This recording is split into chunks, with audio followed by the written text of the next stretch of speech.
So hello guys, once again, welcome back sa aking channel. So by the way guys, bago tayo mag-umpisa, ang given example natin is 80% yung engine load niya. Then yung consumption natin sa fuel oil consumption sa day is 23 metric tons per day.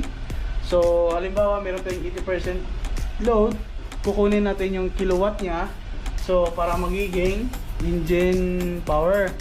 So paano kunin yung kilowatt ng makina? Andyan sa baba na vlog na kasi natin yung nakaraan. So tingnan nyo na lang sa previous video kung paano siya kinuha.